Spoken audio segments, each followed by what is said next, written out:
Now, some would contend that the plot thickens, but I maintain that the plot is about as thick as it's always been regarding fake streams, CIA infiltrated Operation Mockingbird, prostitutes from leftist and rightist media who, keep in mind, sold us and keep selling us on endless wars, who generously promoted and spread the big pharma industrial complex gene-altering jabberino, who promote the left versus right carnival ride under the big top, who applaud censorship, push for gun bans, but all of a sudden, leftist media prostitutes are warning us of and are claiming to be concerned about a constitutional crisis. And then you got Fox News jumping into the mix. As President Trump overhauls the government at a breakneck pace, the media has been breathlessly predicting a constitutional crisis. By definition, are we in a constitutional crisis? Dangerously close to a constitutional crisis. Constitutional crisis. Constitutional crisis. Constitutional crisis. Constitutional crisis. Constitutional crisis. Constitutional crisis. Constitutional crisis. I think this is the most serious constitutional crisis the country has faced, certainly since Watergate. You know, every single one of these people you heard from violate the Constitution on a daily basis. I'm not just talking about your First Amendment rights, but also your Second Amendment rights. They approve of a violation of your Fourth Amendment rights and your Fifth Amendment rights and your 10th Amendment rights, just to name a few. So it's highly hypocritical to listen to them virtue signal as they pretend to be concerned about a constitutional crisis. So let's listen to what Faux News says about this. Well, the talking points appear to have gone out. Look at this. Look at these highlights. The term is all over the headlines. And then listen to this. I could not believe it. CNN guests were wildly teasing jail scenarios for Trump allies. So far, they've been talking tough, but I think largely have complied with these court orders. Then what's next? If they do defy a court order? First thing you would do would be to go back to the court and hold the administration or the individuals who are not complying in contempt. And there are a series of remedies that the court can order if someone is in contempt, including jailing them. The great dilemma is that the jailer is hired by the president. The President of the United States has control over the Department of Justice. If he decides that the U.S. Marshals are not going to enforce the court order, then what is already a crisis becomes a catastrophe. Then the system is broken. It's all hell broken loose. You know, let me say this before McEnany sticks her foot in her mouth again, as she always does, as all fake stream prostitutes do. If the constitutional crisis had a look, wouldn't it materialize as something like, prohibition? Isn't that a constitutional crisis where the government actually declares war on the people, saying that they're going to have a war against alcohol? What about the war on drugs? Isn't that a constitutional crisis where somebody's like, you know what?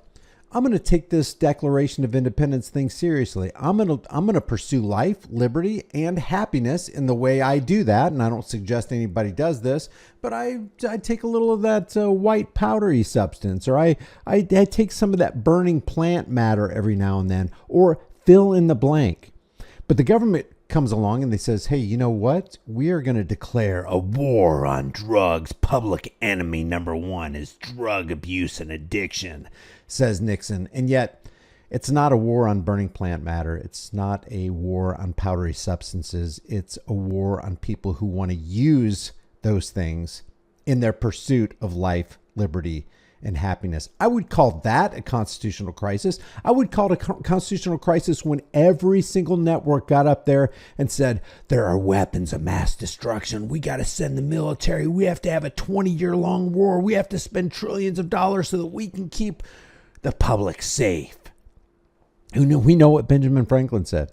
He said, if you desire to give up a little bit of essential liberty for politically promised security, which, by the way, never comes, then you deserve neither liberty nor security. I call that a constitutional crisis. So at what point in network history has fake stream media not been involved in creating this kind of crisis? And he's a Harvard professor. I mean, that's Larry Tribe talking about Trump controlling the jailer. We're back to talking about jail, everyone. Except wait for it. Trump says he will abide by exactly what the courts tell him to do. And we believe Trump. I always abide by the courts, and then I'll have to appeal it. But then what he's done is he slowed down the momentum. And it gives crooked people more time to cover up the books. You know, if a person's crooked and they get caught, other people see that, and all of a sudden it becomes harder later on. So, yeah, the answer is I always abide by the courts, always abide by them, and will appeal. But appeals take a long time. He said, I always abide by the courts, number one. I always abide by the courts, number two. I always abide by it. He said this. She acts like a little first grader. Look, it says right here. He said he's going to abide by the courts. Number one, he's going to abide by the courts. Number two, he's going to abide by the courts. Number three. And we can take everything Donald Trump says at face value. It's just like Rachel Madcow or Chris Hayes or Morning Joe or The View, just all glazed over about Biden and Kamala Harris. The same sycophants that are on the side of the left promoting a Joe Biden or a Kamala Harris are the same sycophants on the right who are glazed over about Donald Trump. Tuesday. So why are we doing prospective segments on a Monday evening about jailing Trump and his opponents? Because the new chapter of Trump derangement syndrome is the constitutional crisis that is his presidency, because these Dems cannot handle that he's actually doing great work immediately and Americans are happy. And these Dems can't handle.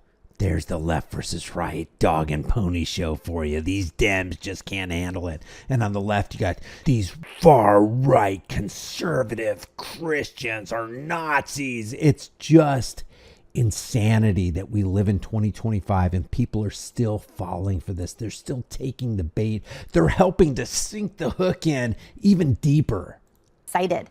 And at the end of the day, I find it so ironic that it's the Democrats that use such ferocious, violent language, not only toward President Trump and anyone associated with him, but also regarding the courts.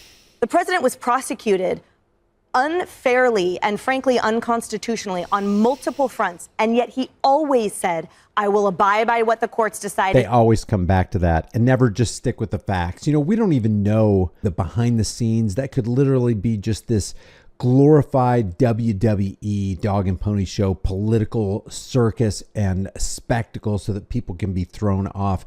But we do know that he calls himself the father of the VA double X. We do know that he was the very one who oversaw the biggest power and wealth transfer in world history to the tune of $6.2 trillion. We do know that he was bailed out by Rothschilds Inc. under Wilbur Ross. 25 years after that bailout, Trump made Wilbur Ross the Commerce Secretary. We do know all these factual pieces, but for some reason, when you bring that up to a conservative, they don't want to talk about it. Let's talk about the Dems.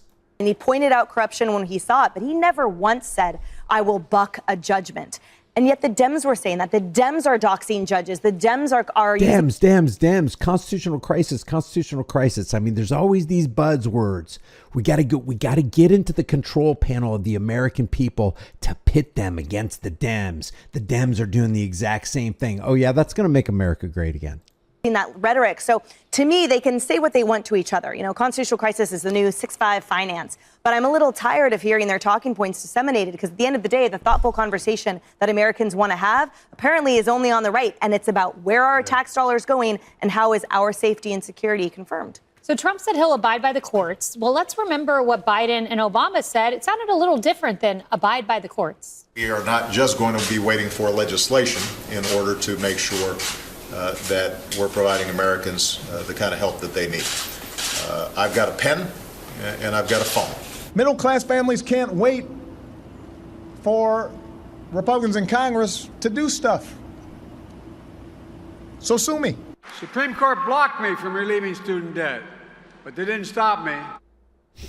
So are those jail-worthy remarks to Lawrence Tribe of Harvard? According to his metric and his words, yes, absolutely. You know, these are two sitting presidents who felt like they were above the law and they were openly thwarting court decrees, and that, according to Lawrence Tribe, is actionable. How is this news? Every president, congressman, senator, law enforcement agent acts above the laws that they themselves are enforcing. 100% of the time. I don't care if it's Democrat. I don't care if it's Republican. They act like they are higher than the law that they hold you and I accountable for. The constitutional crisis is the new Russiagate. So all you have to do is cut and paste the phrase over the... If the Federal Reserve, if bringing the Federal Reserve online and the IRS and the income tax did not constitute a constitutional crisis, nothing will. This is all fake. This is fake outrage, guys. The former sentences that Democrats and the media establishment were using about Trump being Putin's puppet back in 2017. And, if Trump were on the wrong side of the law, Michael Avenatti would be in his second presidential term. And Tribe went on According to CNN. That's right. Tribe went on to say his remarks were not intended for Trump. I think they were for Trump allies, but the point still stands. Why do they jump to this extremity? Okay. All right. Really? I mean, he's a professional at using his words. Come on. I think that last one is the one that really sticks in the craw of Democrats, though. It wasn't just a court. It was the highest. Democrats. We got to maintain on this show, while we're on this broadcast, that we are Republicans, they are Democrats. We separate from them. I thought this was, hey, we're all Americans. Let's get this stuff done. One of the biggest things you could do for all Americans, I don't care if you're a D or an R president, get rid of the income tax. Be really easy. You talk about a populist vote. You talk about a popular move. That would be it. Cut federal spending to almost nothing. Disempower the federal government. Pull the rug out from under the Federal Reserve. Institute sound money. Get rid of the domestic terror cell known as the IRS. Get rid of it. You want to do something popular? You want to do something that all American people can get on board with? There you go. Court in our land. Yes. Right. The U.S. Supreme Yes. Court. Right. And President Biden thought he could just thwart that for his own political gain.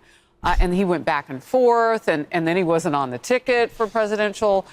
Name one president who hasn't thwarted something for his own political gain. Just name one. Which one? Return to the White House. I mean, it's been a mess, a blank show, all the way down the road, and now they want to bring this back in. Look, President Trump just made the words Russia, Russia, Russia have new meaning. Yeah. He's done a deal to get an American home after 4 years of captivity. And I mean, who knows what would have happened had he not stepped in. And he's now ushering into play a deal to end the war between Russia and Ukraine after Russia invaded another country on Biden's watch. He can change the meaning on this, too. He'll bring the receipts, and all of this constitutional crisis, I guess that'll have a new meaning of it's not real. Yeah, This isn't journalism. A journalist is only interested in facts and bringing out the truth.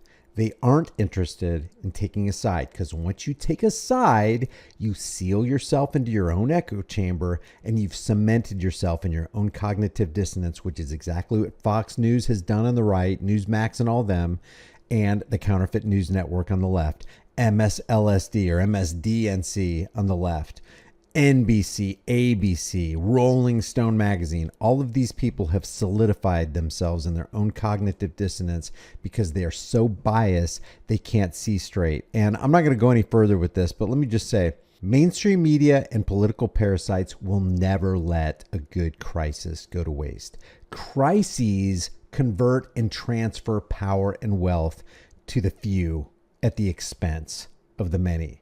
Leave your thoughts about this for the world and the thought police in the comment section below. If you haven't done so already, subscribe to this channel. Help me to grow it out.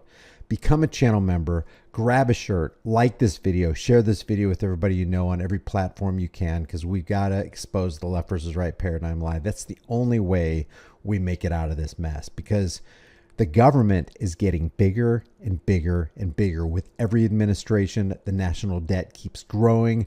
Zio international bankers and corporate elitists are getting more and more powerful, and they're getting richer and richer off the backs of our ignorance. Leave your thoughts, and I'll see you in the next video.